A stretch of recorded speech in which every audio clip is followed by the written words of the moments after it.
Okay, we're going to get started. Thank you, everybody, for coming to this event. We're here to draw attention to an aspect of the national border crisis, the mass migration crisis, that gets far too little attention in terms of its impacts on U.S. national security and on the migrant flow as a humanitarian crisis. We wanted to choose to talk about the Darien Gap, which is a wild jungle passage that connects South America to North America as a migrant route. The numbers of migrants, as a lot of you already know, have hit historic heights overall that have reached the border.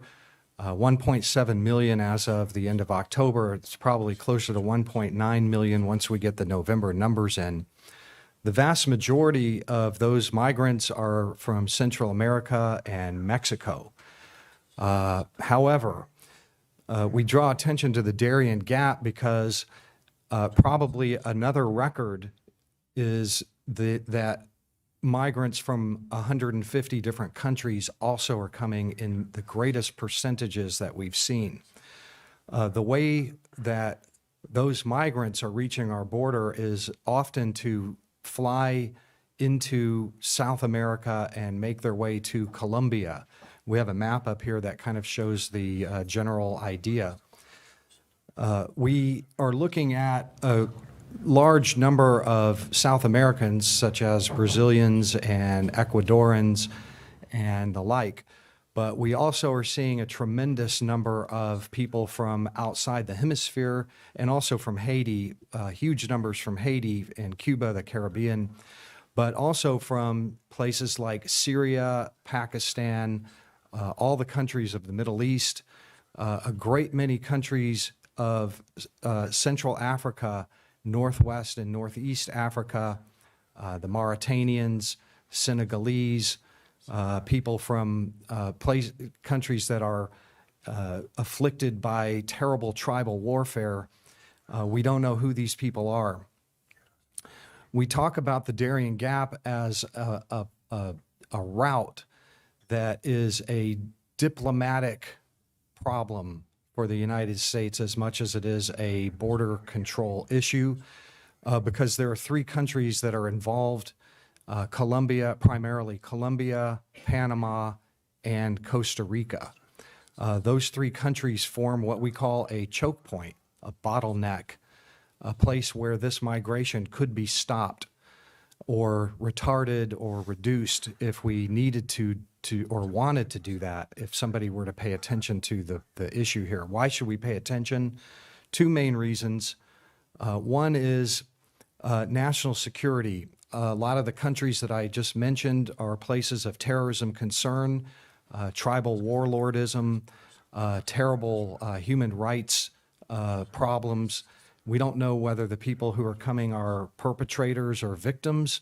We don't know who they are at all. They drop their ID cards often at the border before they cross, and that leaves us to try to figure it out.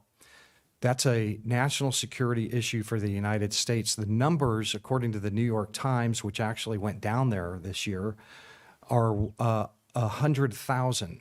In a normal year, you're looking at about 8,000, 7,000, 100,000 this year alone. A great many of those migrants I've interviewed, they tell me that they're coming because Joe Biden opened the border and he's nicer, and that's the reason that they're coming. And they're dying along the way as well. With that, I wanted to bring, I'm very proud to have Francisco Agape here, who flew in from Panama. He lives in the Darien Gap. These are our three panelists. He'll start us off. He serves as the mayor of Samaco, Panama, which is located near the Darien province, which is home to the Darien Gap on the Panama side. This is a region that is wilderness, no cell phone service, electricity, nothing out there.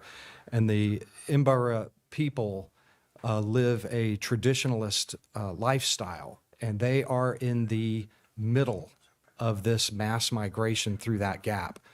And I'm very happy that he's here and that he traveled all this way to share the tribe's experience with that. We also have Michael Yan, who is an award-winning war correspondent. I brought Michael in because he spent 4 months in the Darien Gap and in the jungle and with the indigenous peoples there and among the migrants, and has a lot of firsthand experience with the situation. Michael has studied migration from the ground in Morocco, Greece, Lithuania, Colombia, Panama, Mexico, and he also has spent a lot of time with the Panamanian police and the migrants and NGOs down there, very knowledgeable about what's happening on both sides, Colombia and Panama. And lastly, we're very happy to have Representative Tom Tiffany, freshman from Wisconsin, a northern state. He is here because he understands that southern border security is national security to include his northern state of Wisconsin, and he went to the Darien Gap on his own earlier this year in the canoes, in the jungle, and out with the indigenous people to see firsthand what was happening. He serves on the Subcommittee on Immigration and Citizenship and the Subcommittee on Crime, Terrorism, and Homeland Security. And we're very happy to have these three panelists here. I've also spent quite a bit of time in Panama and in Costa Rica with the migrants. And with that, I'd like to turn it over to Francisco over on the far end. He has an interpreter, Carlos, who's going to help him translate his messaging. Francisco? Buenos días. Good morning. Francisco Agapi, alcalde de distrito Sémaco, comarca de Darien, I don't think Panama. his mic is working. It's working. It's working. Okay. In the district of Darien. Primeramente, gracias a Dios por la invitación, Thank Yes, you ma'am. first for the invitation. mesa principal y invitados. Bueno, vamos a hablar sobre el problema de migración Let's talk about the problem of immigration. Nosotros, de la población indígena, vivimos en la frontera Panamá y Colombia. My population, the Indian population, we live in the border between Colombia and Panama. Del tema de la migración, de repente no soy la persona indicada para hablar este tema. Sin embargo, hay un problema que ustedes lo conocen, lo saben. The issue of immigration, maybe I'm not the right person to speak about it, but there's an issue that you guys are probably aware of. Ese es un tema de todo el mundo. En Panamá, el problema de migración que se está dando en los últimos años. It's an immigration issue that has showed up in Panama, but it's worldwide, and it has been pretty prevalent in the last few years. Sobre todo estos últimos meses de este año ha sido terrible el problema. Especially in the last few months, it's been a terrible problem for us. El problema allí es que tenemos una comunidad The problem that we have there is that we have a community llamado Bajo Chiquito, una comunidad pequeña de 200 a 300 habitantes.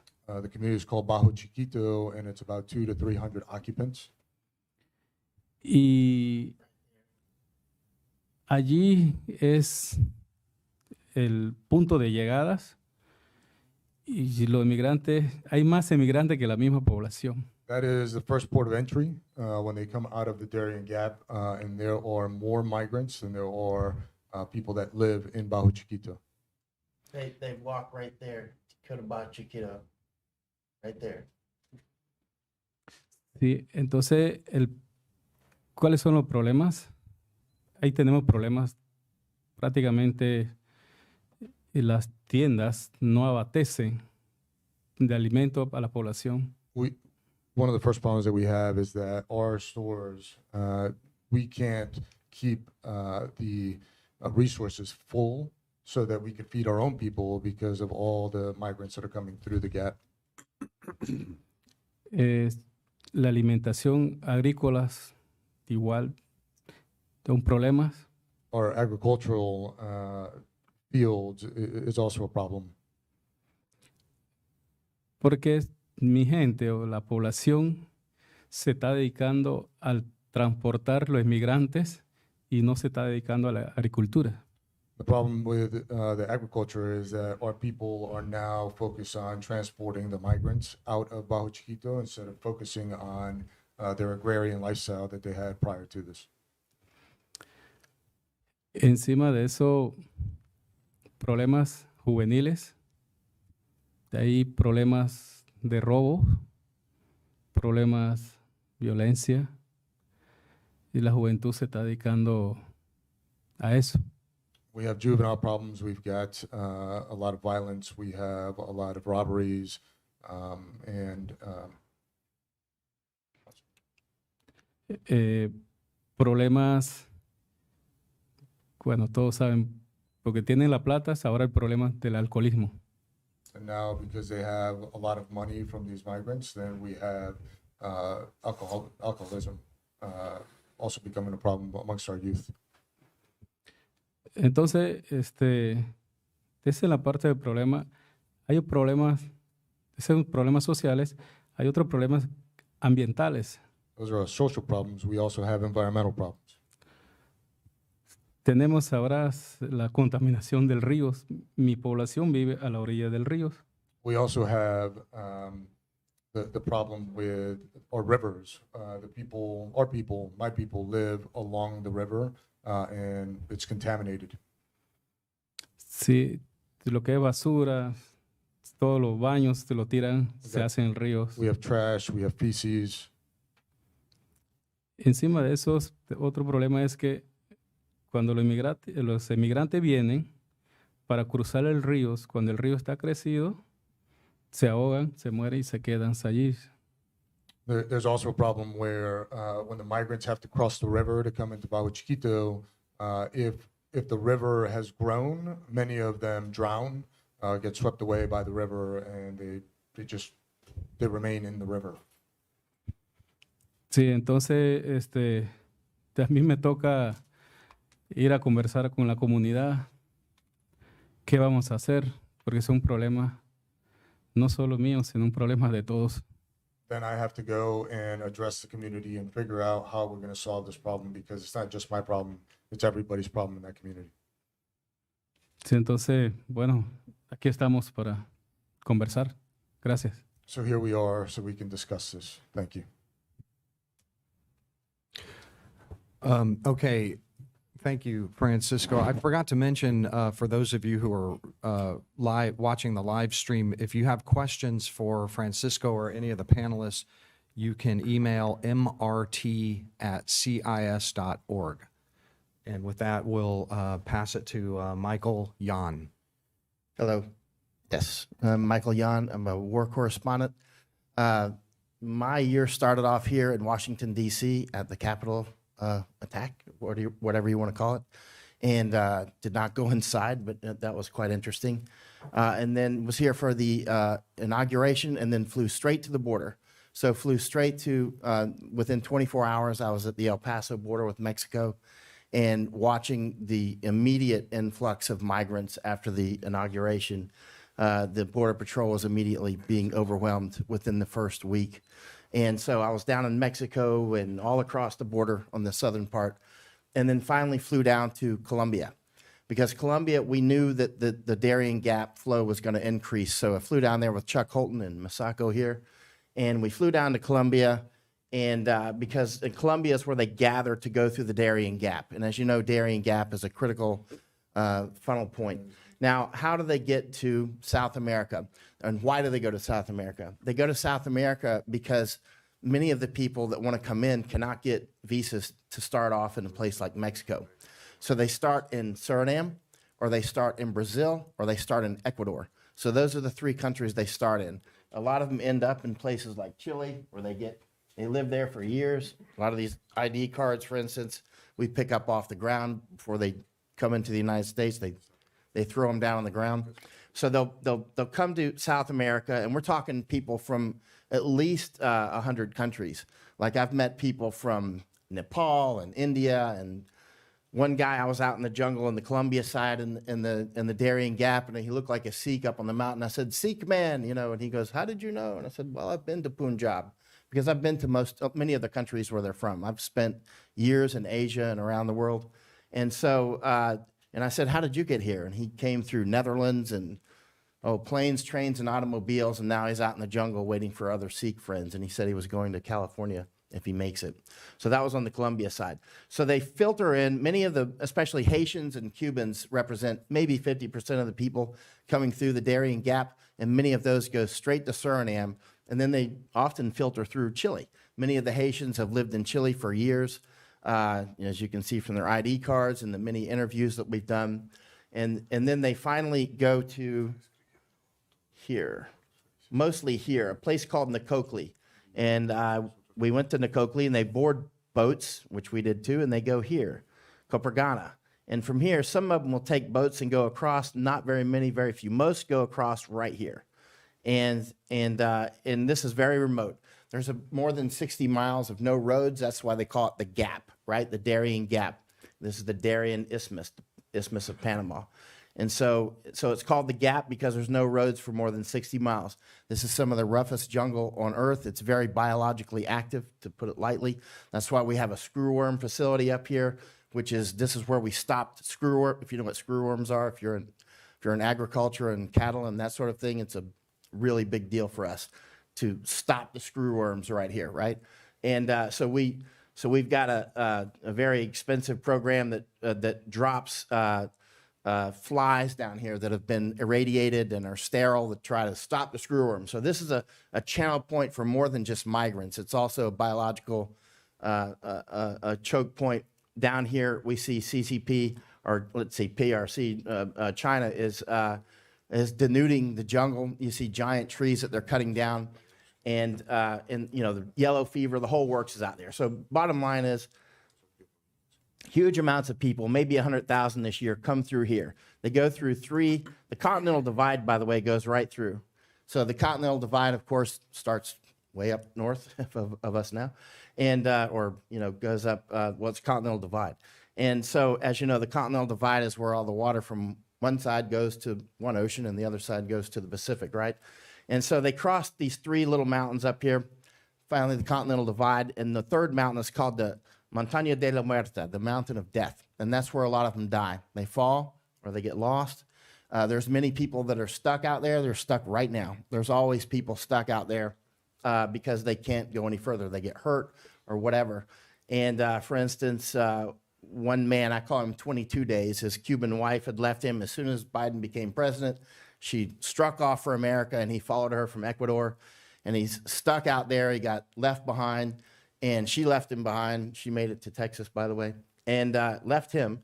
And he was out there dying in the jungle. And he said, the mosquitoes were so bad, he was using his wife's perfume to keep them off. And I was like, this is like out of a movie. He's like, yes, it's a very bad movie. The black birds were landing around me, and my wife, she left me in the jungle. And, the big black birds, the ones that eat the flesh. And I said, yeah. There's more vultures out there than I've seen in anywhere in the world. And there's a lot of people die out there.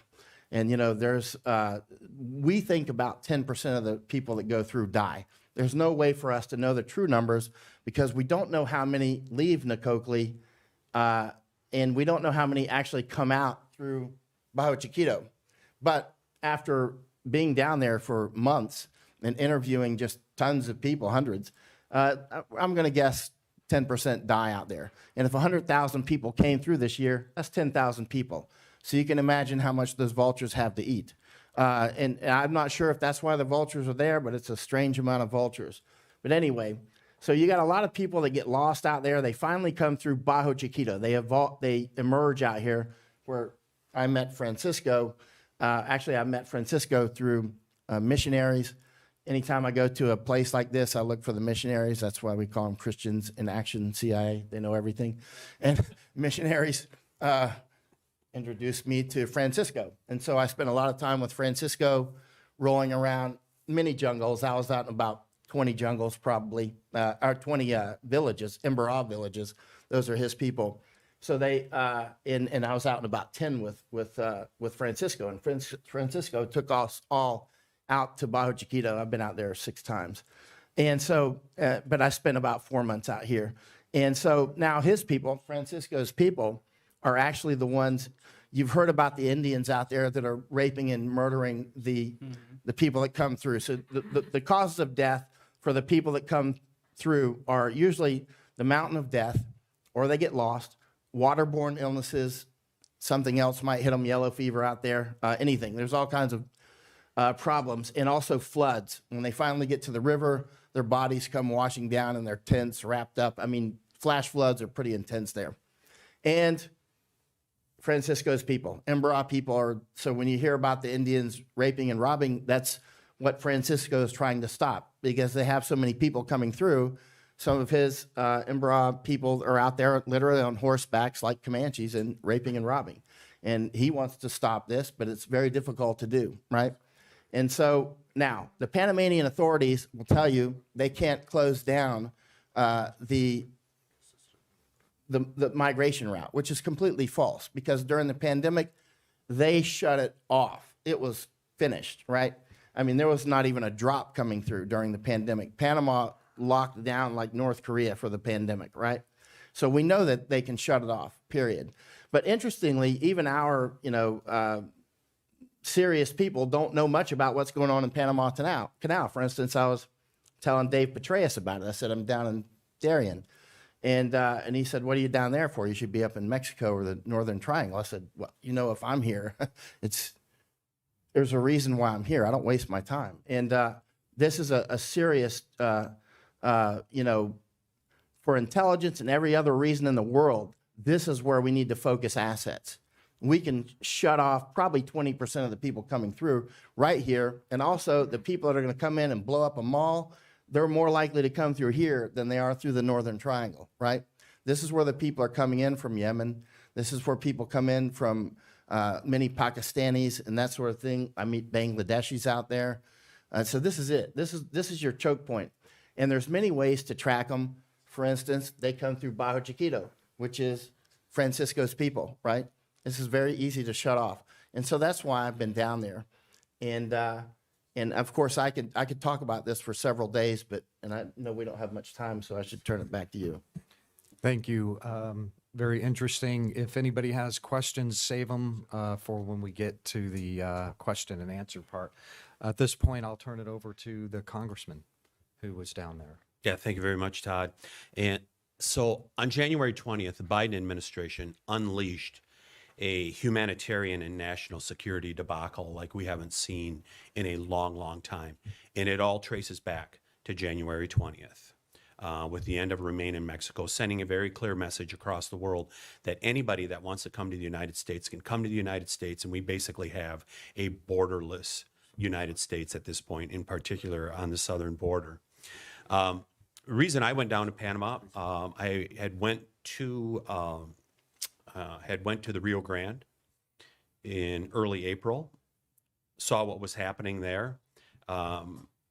The Border Patrol said, you really should look deeper than this, where many of these people are coming from. And I really got to thinking about that, and my staff said, hey, what do you think of taking a vacation down to Panama? I've always wanted to go to Panama on vacation. And took them up on it, and we were fortunate to get together with these folks to my left to be able to go down there and really see what's happening. And by the way, the gentleman interpreting over here on our far left, that's Carlos Getz. He's on my staff. And thank the Lord we had him down there in Panama. He was a very valuable member of our team, right, Michael? Oh, yeah. Yeah. Oh, when you said you had a retired Marine officer, infantry, was Afghanistan veteran, I was like, we need it. It was perfect. So it was great. But I want to thank Francisco for hosting us down there. Thank you very much. And it was a great tour that we went on. So we flew into Panama City and went down to the Gap with Michael, with Francisco, and then with some of my staff and others. And the first thing that I noticed when we got to the village of Bajo Chiquito, the morning that we took off, we got in Paraguayas, I think is how they pronounce it. Is it? Paraguas. And we went up the river to the village of Bajo Chiquito. The first thing that I noticed when we got to the village of Bajo Chiquito and we got out of the Paraguas was the smell. And we went in and we met with the village leaders there, as well as having Francisco along with us. And these people talked about how, they bathe a couple times a day in the river. We heard Francisco allude to that earlier. But their village is overrun at this point, and it was not that way before. And you can tell these people are very clean people. The reason that we smelled the stench that we did is because of the unleashing of the migrants that the Biden administration caused with their order on January 20th. And they verified that for us. When we sat down and had a good meeting with the local villagers, including the head of the village, they shared the story of how at times they have like 1,000 people a night that will be going through that village. So the village of Bajo Chiquito, give the clicker there a second, once again, Michael. The village of Bajo Chiquito, right off from the Darien Gap, it is the first place where people will come out of the gap or through the jungle and then continue on down. And so there was as many as 1,000 migrants that were going through there a night and just simply overwhelming the village. And you heard from Francisco earlier some of the harm that is being done as a result of all those people that are coming through. And terribly unfortunate. The other thing that I would comment about as we go forward here, and we're going to take some questions, is your government, those of you that are citizens of the United States of America, is basically complicit in the biggest human trafficking or operation that's gone on, I believe, in the history of the world. But there's others that are complicit in it also. And I think they need to be thoroughly investigated, including OIM or IOM, however they go, the Organization for International Migration, which is a United Nations outfit. I think there needs to be a thorough review of what their activities are. And I've also been urging, when I do local news interviews, is that those people who are involved with faith-based organizations, including Catholic Charities, Lutheran Social Services, the Jewish organizations, you need to go back and talk to them and ask them what is going on here and how they are involved, because they are part of the chain at this point when you do the resettlement. Because I was also very active in talking about what happened at Fort McCoy and the other forts where the Afghan evacuees came through. IOM is right there at this moment working in those forts to resettle people across our country. And I believe that they are heavily incentivized with the amount of money that they make to make this happen. And is it in the interest of the American people that they are doing this? This is a question we need to get to the bottom, of. So, and finally, before I turn it back to Todd here, while this is clearly a humanitarian crisis, when we were in Bajo Chiquito, they talked about babies washing down the river, and just a humanitarian crisis of epic proportions. But for us in Congress, I believe our number one concern should be national security, because It is clear with open borders the way they are, and the Border Patrol shares the stories with us all the time. We heard the story of the couple Yemenis that came in earlier in the country that had terror ties. You know there are people that have terrorist ties that are coming into our country, and the Biden administration is doing very little, if anything, to stem that flow. Okay, thank you. At this point, we can begin to take questions for any of the panelists. And if I could, I just have one I'd like to open it up with to Francisco real quickly. You mentioned briefly in your remarks that your people now are earning income, large income, to an extent that you haven't previously, and that there's been a kind, you've been hinted that there's been a corrupting kind of influence. Can you elaborate on what that income has done socially to your tribe? Principalmente está haciendo dinero.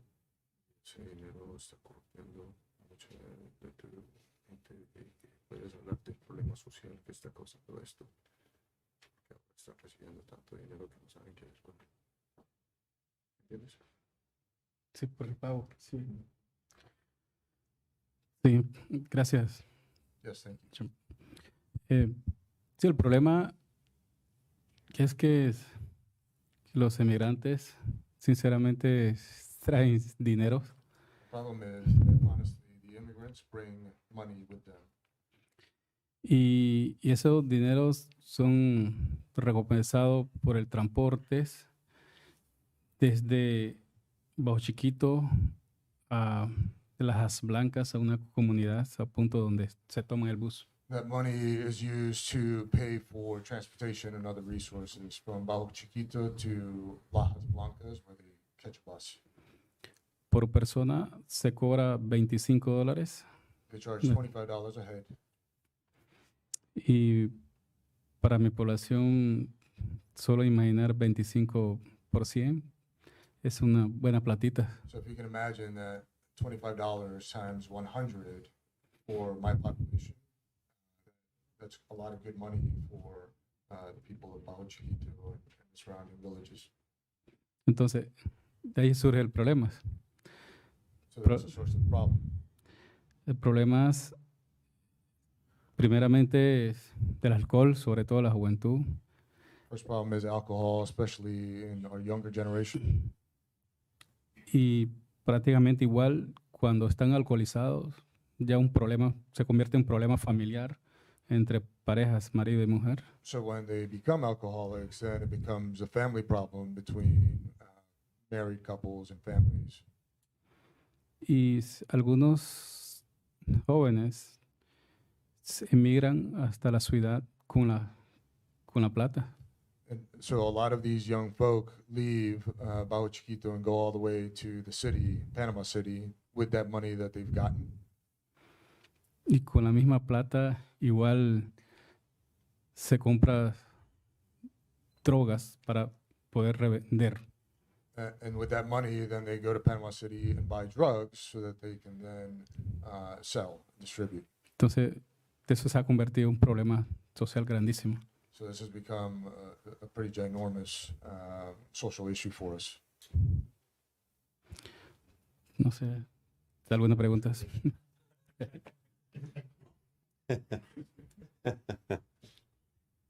Okay, thank you. We can. Let me add one thing real quickly. When we were at Bajo Chiquito, they had a beautiful little school there, the kids going to school, and they just had an event that was going on that day where they were doing a presentation. And it was just wonderful to see that happening. But you could see how they had to segregate that off from their village square, where they had all these people who were squatting, defecating, hundreds of people doing something like that right in their village, which was so unfortunate to see that happen. Happening. And we asked them, did you have this problem before? And they said, we've always had migrants coming through our village, but nothing like the scale of the last, of the scale of 2021. Thank you. Sorry. First, Francisco, bienvenidos a Washington. I actually have a two-part question. So the first part is for Francisco. I'm curious if the influx of migrants is starting to spread into the neighboring Guna tribes, if they're also starting to experience the same problems. And then for Michael, the second part of the question is Senafront, the frontier police for Panama, are they basically ceding the control of the Darien Gap to migrants and criminal organizations? Hold that. Remember that that part of the question. We'll go Francisco first. It's a good question. Sí, en el último tiempo. Sí. Sí, la migración, estos últimos meses, sí ha entrado a la comarca Cunayala. Sí, ya se ve la presencia, porque ellos están creando otras rutas que no es Bajo Chiquito, está creando otra que es por Membrillo, que es más fácil entrar por Cunayala. So he's saying that this immigration has, over the last few months, it has bled over into some of the other districts. And more recently, they've created other routes that are easier to get to some of these other districts as well. So that migration is actually bleeding over into other tribes. Gracias, Francisco. Michael? On the Senafront is the Panamanian Border Police. They're very professional. They've been trained by U.S. forces for years. They're really squared away. Needless to say, I've made inroads, and we could actually get one of their commanders to come. We could have had one sitting here today, actually, and they could tell you what they're doing. But they have not ceded control. But it is, it's the Darien Gap. It's a proper jungle, and they do have a base right here. I rented an airplane and flew right here with Masako, actually, because we couldn't get. There's no Google Earth photos or anything like that of Bajo Chiquito, so we rented an airplane and made our own. And so, because before we took you guys out, I wanted to know, didn't want to get you killed or something, it just it's bad for my reputation to lose, go Jonestown out here with Congressman.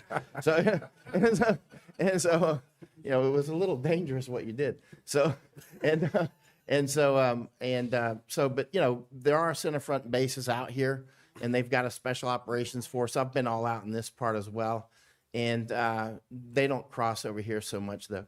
But they haven't ceded control, but the Senafront could stop them. If Panamanian authorities said stop them, they would be stopped. There's no question about it, but they just haven't been given that order. And if I can add to that, from my experience in Panama in the Darien area, the Panamanian government, as a matter of policy, has Senafront collecting these migrants, gathering them up, and bringing them into what I call hospitality camps, where they provide all the basic necessities and medical attention and the rest. And then they arrange for bus transportation for all of them in an organized way to the north into Costa Rica, which is rinse, wash, and repeat. The Costa Ricans do this as well. This is a formal policy. They call it controlled flow. They, up until COVID, they were under orders to carry out controlled flow with the migrants as official government policy. And then when COVID broke out, they were told to shut the border down, and they did. So Senafront could control the border because it's a choke point. I mean, you can see from the map. But the government stance is to do the exact opposite, to move them through.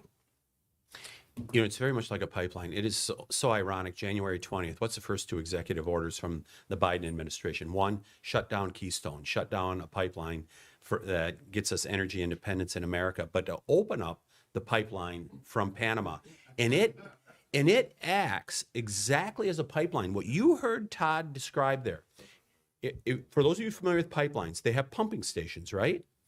These are pumping stations. You go from Panama up to Costa Rica. Costa Rica pumps them up to Nicaragua. And it works its way up just like a pipeline.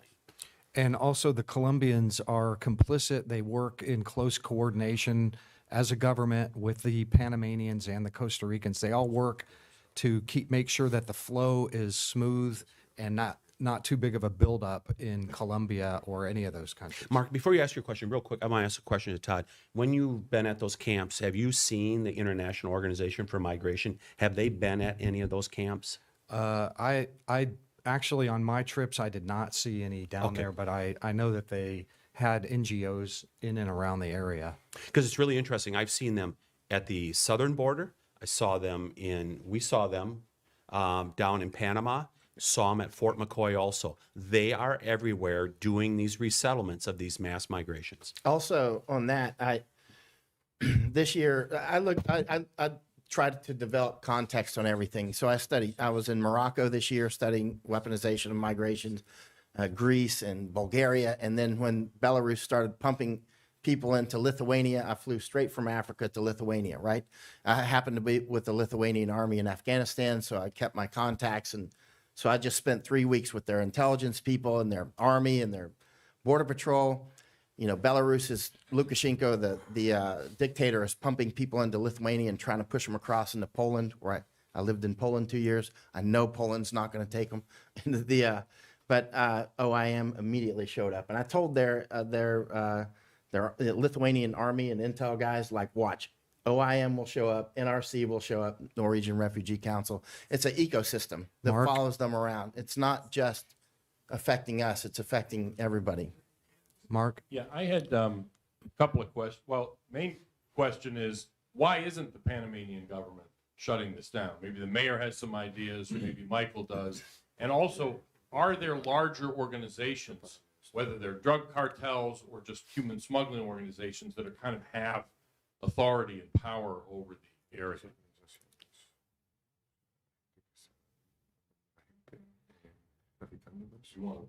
Yeah, definitely. I mean, there's cartels, for instance, right here at Cupergana or here at Nacocli, you can see people are making money every step of the way. Like I like what Tom said, pumping stations. And it's not just one cartel. I was talking with Bannon about this at one point, Steve Bannon. He's like, oh, there's no cartels pumping it. And I was like, yes, they are. But it's just different ones. And once you get over here, they hand them off to some others. We film some of them going up into the jungle. It's just different groups. Finally, they get into Francisco's people. These aren't Francisco's people right here. This is a different group that we flew out and talked with coyotes here. But then once they get past here and they go over the Continental Divide, then they come into the Imbara people and they come into Francisco's people. They take their share. They, in various ways, robbery and also charging them for boat rides and whatnot. Then the Cinefront picks them up in Bajo Chiquito, which is under control of Francisco. And then they go on boats for several hours and they go to 3 different camps. And in these camps, that's where OIM meets them, or actually OIM meets them in Bajo Chiquito as well. And the Cinefront then pumps them up, they put them on buses, and they take them to Costa Rica. And that's the controlled flow program between Costa Rica and Once Panama. they're in Panama, I get Panama's interest in moving along. Why isn't the Panamanian government, or why aren't we twisting their arms to shut it down? I call it HOP, human osmotic pressure, right? There's the push and there's the pull, right? And one of the things I found in all these border areas I go to around the world, there is no wall big enough to stop the HOP, right? You need 3 different things. You need a barrier, you need people to guard that barrier, and then you need the political will to stop them.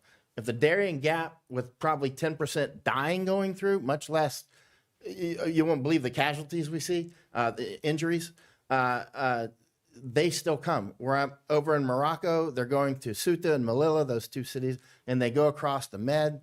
It's just it's the same. When I grew up in Florida, they were coming across from Cuba, so they can stop them.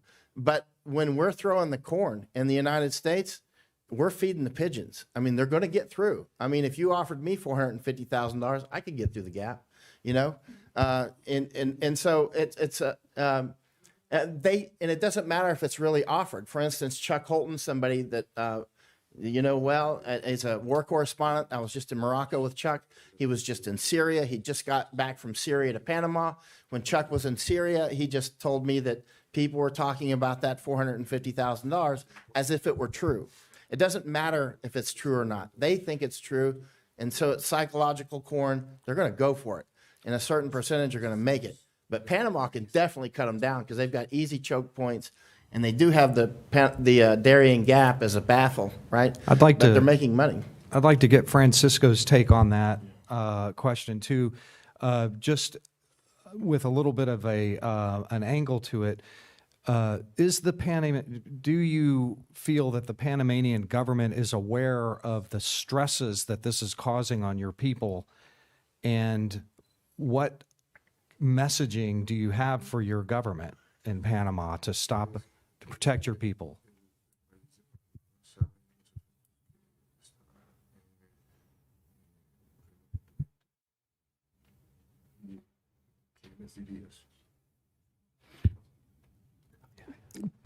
Bueno, la verdad, el tema del gobierno panameño, no sabría decirles qué convenio tendrán, pero ¿qué convenio? So, as it relates to the Panamanian government, I wouldn't know what to tell you on their approach or how they're looking at this. So, Pero, I'm sorry. pero sin embargo, sí sé que I do know parar la migración en Panamá sería otro caos, otro problema más grande, I know that stopping the immigration into Panama would be another problem, another chaos. porque si los migrantes se meten por todas las selvas, o sea, no hay una sola entrada, sino hay entrada por todos lados y llegan a Darien. Because the migrants go through many different paths to get to the interior of Panama. Entonces, claro, ahora el gobierno ha tratado de frenar hasta donde sé con Senafrón. I know that the government has tried, as far as I know, to slow the migration down with the center front, their border patrol, Ya ha sido imposible. and it's been impossible. Estuvimos una experiencia para el tema de la pandemia. We had an experience during the pandemic. Trataron de parar toda la migración We tried to stop, or Panama tried to stop all of the migration. y en una comunidad hicieron un desastre ellos, los migrantes, para poder pasar. And in one of the communities, the migrants came and created a disaster in that small village. Peñita, en Puerto Peñita, quemaron un pequeño de primer auxilio donde había medicinas, quemaron algunas casas, So the migrants came and in that village, because the migration was trying to be stemmed, they burned first aid kits, they burned houses, dañaron bienes como carros, they damaged property, cars. y entonces al final lo dejamos pasar. Pues. Finally, the people just gave up and let the migrants pass. Sí, son problemas. Sí. So that would cause a lot of problems for us. You were in that village, by the way. Francisco, there are a great many human rights organizations and non-governmental organizations that are concerned with protecting indigenous tribes from external pressures and stresses like this. Have you heard from any American human rights organizations that are concerned with indigenous peoples at all to date about what's happening?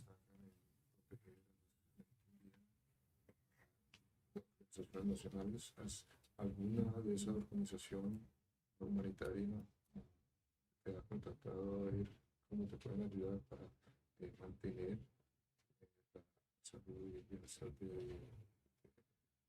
tuya? Hasta ahorita, ninguna. Gracias a Dios, esta es mi primera visita y gracias a esta organización, que es la primera organización que lo estamos conociendo. Until now, nobody has reached out to me, but thank God that, this is my first time with you guys, and you guys have reached out to us. Solo quiero comentar algo en temas del derecho humano. I just want to mention something as it relates to human rights. Estuve en las fiscalías, me llamaron. Fiscalía es donde procesan culpables por violentar leyes por un derecho que estoy peleando, I was in the prosecutor's office por el tema de uso de arma en la población indígenas. because of the issue of using weapons in indigenous populations. Firearms. Mi gente, los abuelos, tienen armas por herencia, padre, hijo, abuelo. My people, grandparents, they pass it down from generation to generation, long rifles. Entonces, esas armas, la juventud, algunos, no todos, algunos, lo utilizan para robar con esa arma. ¿Eso es verdad? Some of those weapons are being mishandled by some of our young folk, and they are using them instead of for hunting to go and rob people. Entonces, al final, la fiscalía echa la culpa al dueño del arma, que es un abuelo, una abuelita. So the prosecutor traces back the ownership of the weapon, and they actually charge the grandfather, the grandmother, the older folks that actually had the weapon, not the actual person that was in possession of the weapon during the commission of the crime. Pensando, Senafrón o la fiscalía, Senafrón y la policía, pensando que esa arma lo alquila para que roben. Because the Senate front and or the prosecution or the police department believe that the elders are renting these weapons out to these young folk so that they can go commit these crimes. Entonces, cuando estamos en la fiscalía, me llaman que yo apadrino el robo, las armas. So when I have to present myself in front of the prosecution, they're accusing me that I am essentially like the godfather of this operation, and I am renting these weapons out. Entonces, el derecho que peleamos nosotros como población indígena es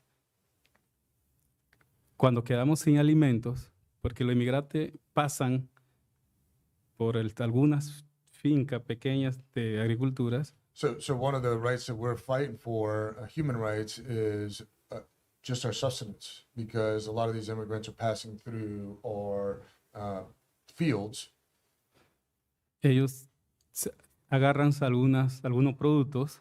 They take a lot of our crop. Entonces las familias se quedan sin alimentos. ¿Quién pelea el derecho del pueblo indígena? ¿Quién pelea el derecho de la alimentación?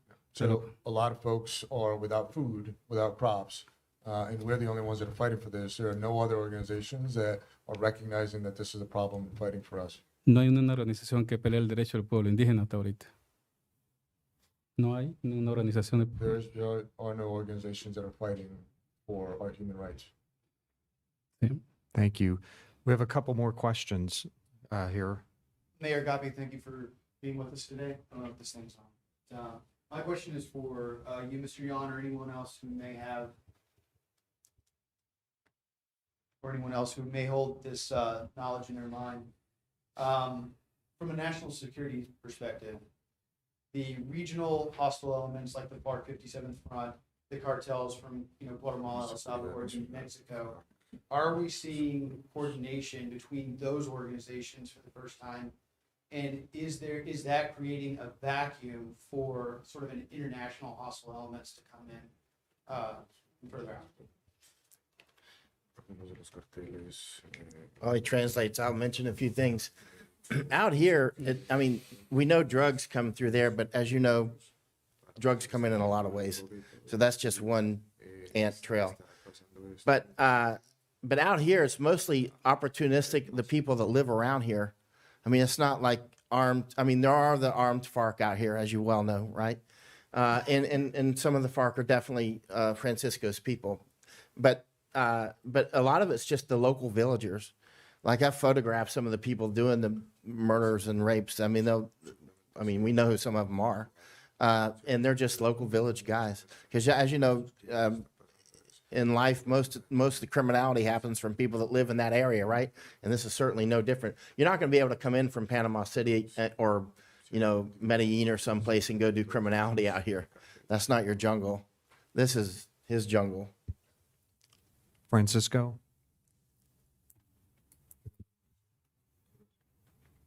El tema de la FARC. Sí, hay coordinación entre todas las organizaciones.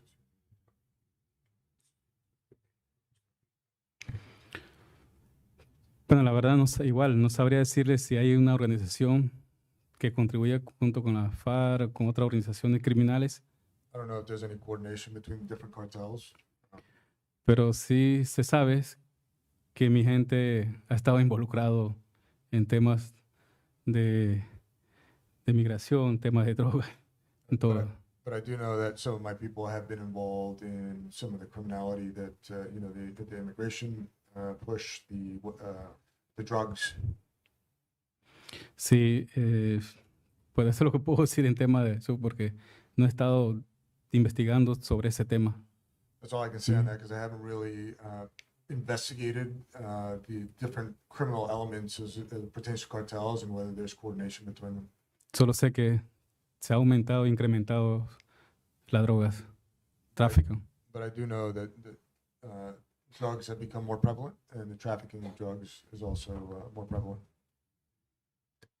Gracias. Thank you.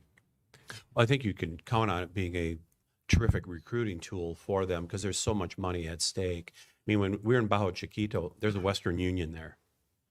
And you see that wherever you're going in the pipeline is there's a way to access money. The money is simply enormous. And while I don't have detailed insider information like what's happening at the southern border, you hear all the stories about how the cartel controls the southern border and they control it for money. I mean, they make a tremendous amount of money off from it. And you think we alluded to the $450,000 payments. If anything like that would ever happen, you can count on the cartels are going to own that $450,000 or a very sizable chunk of it. Let me mention that Western Union and MoneyGram. That's Bajo Chiquito, right? Out here in the jungle, there's no phones actually there. You have to go to. One thing I've learned around the world is every remote village, they know where's the closest place you can get cell phone connection. They'll be like, you go put it on the bamboo pole up near that big tree. And there's one here, they call it Cell Phone Hill. But there's actually, it's not, yeah, it's called Cell Phone Hill, which right outside Bajo Chiquito. And so, so the actual Western Union is up in Panama City. So what happens is you go in, they'll charge 20% in here. There's no Western Union here. They have the sign up. And then somebody will send the Western Union to Panama City. They'll send a text, which goes to Cell Phone Hill. They walk down the hill into the village, and it's a Hawala system. You know Hawala, the Islamic system for money transfer. Basically, they'll send a code like pink rainbow or something, and then they'll go into Bajo Chiquito and get their money and be charged 20%. So that's how they get a lot of the migrants. They know they're going to get robbed out here. Some women carry the morning after pills who know they're going to get raped or whatever, and they'll Western Union money to themselves. So when they come out there, they've already got money. Either their family does it. They have a problem getting it from the United States, by the way. So many people are doing the Western Unions from France and other places. Much of which ends up in tribal hands and in a corrupting way. We had another question.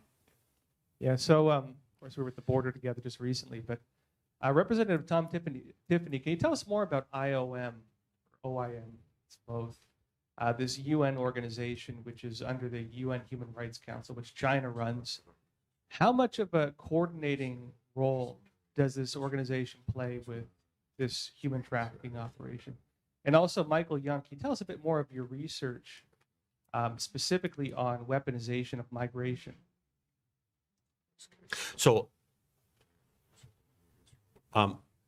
it's a question that we need more answers to. And I know there are some of my colleagues in the House that are doing more digging on IOM or OIM, however you want to refer to them. And we need answers in regards to what this organization is doing. It's interesting because just a week ago, I was in the Minneapolis airport flying out to Washington, D.C. Who did I see in the Minneapolis airport? It was a couple people with IOM vests on. And I believe they were probably sending evacuees who were at Fort McCoy, is what I would guess, They appeared to be Afghans, and they were headed on the same flight as I was to Washington, D.C., and I overheard later that they were going to Washington, D.C., and then down to Tampa. I hope Governor DeSantis has the welcome mat out for them down there. And but what's really interesting is I've seen them at every stop now. When I was down at the southern border at McAllen, and then went down to Panama. I mean, they had a major facility. If you remember that big tent that they had set up, after the migrants would come out on the Paraguas on the Turquesa River, they had a little community. Do you remember the name of that town that they were settled in? It's where we stayed in that little motel. San Vicente camp. So anyhow, they had a big camp set up there with tents and temporarily set up, and very prominently was a sign there that said IOM. And then when I went to Fort McCoy at the end of August, when they just started bringing in the evacuees from Afghanistan, it's one of the things we heard from the commanding officer when we asked him, what's the process, things like that. He talked about the resettlement organizations, Catholic Charities, other faith-based organizations. But he also said that IOM will be here coordinating the handoff of the evacuees to those faith-based organizations.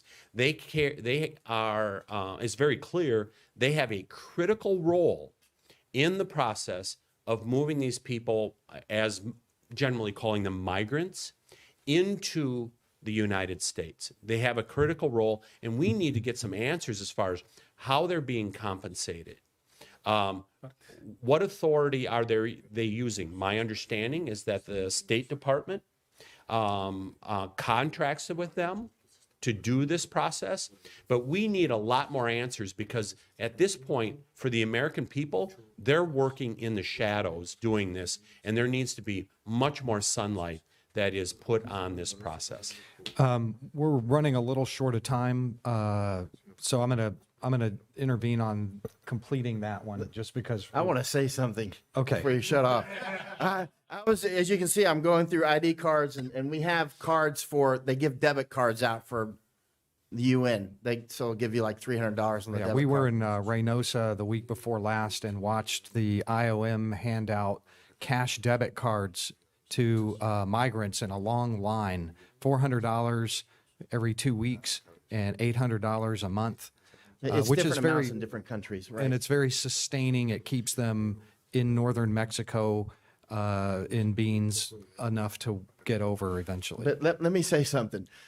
These just got FedExed in from somebody I paid in Mexico to collect these by the river. I was just down there, and these just came in. So I'm just looking through the cards now. I've got another stack back here that I've already. And look what I just found. U.S. Department of Justice inmate ID. I just found this as we're talking. It's got the guy's name. This is a criminal, apparently, was trying to get in. Look at that. This guy's name. Literally, this is why I pay people to collect ID cards. Yeah. you saw it. I'm like, okay, documented. there's a new one. Marguerite, Yeah, I have a question for Representative. I mean, you sit on the immigration subcommittee. How many representatives on the left and on the right are actually paying attention to the Darien Gap, educating themselves on the Darien Gap, and on what you're discussing about the IOM? Is it a conversation? There's starting to become more awareness, not enough at this point, but certainly like Congressman Biggs is very, understands this quite well, but he's got his hands full down on the border in Arizona, and has been such a great resource for all of us. But I'm hearing that there are other representatives that are starting to take a look at, we need to do this trip down to Panama, Central America, and South America. And also, it's heartening to know that Representative Gooden, he and his office are starting to look very deep into OIM. And I'm really looking forward to what they're going to find. But first of all, the majority right now should be having hearings on this. There should be hearings that are going on this whole process to provide the sunshine that we're talking about on this whole process and how it works. And but if the majority won't do it now, The majority in the next Congress will. We have to wrap things up. We're out of time, but I have another question for Francisco real quickly.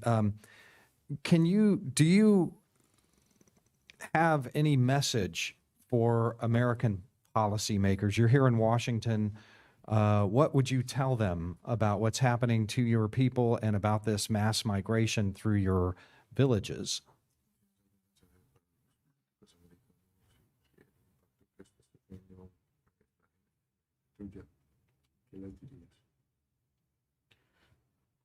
Sí, mi mensaje es My message is que, bueno, que pongamos atención. Esto es please pay attention. un esfuerzo de todos, de ambos grupos, This is a joint effort. de algunas organizaciones y para los representantes de aquí, los colegas políticos, que pongamos atención. Este es un problema, reitero, este es un problema de todos. Yo solo quiero This is a problem for everybody and all the organizations that are involved, to include the politicians here. si nos pueden ayudar, You can help us.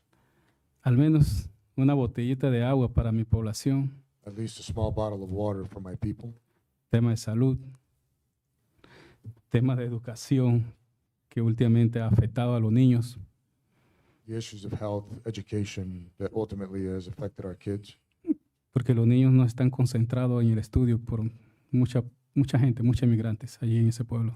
Our kids can't even concentrate on education because we are overwhelmed with so many immigrants. Entonces, aquí vamos a estar frente por cualquier consulta, dudas, y lo invito a mi pueblo, a Panamá, And we'll be here para que conozcan Darien comarca. and we're going to confront this. And I invite you to come down to Darien personally so that you can see and I can introduce you to the Darien and our people down there. Bienvenido a Panamá. Gracias. Welcome to Panama. Thank you. Okay, thank you. And with that, we'll wrap it up.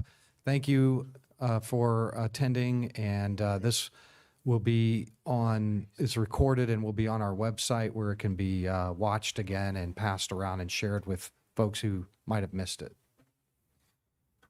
All right.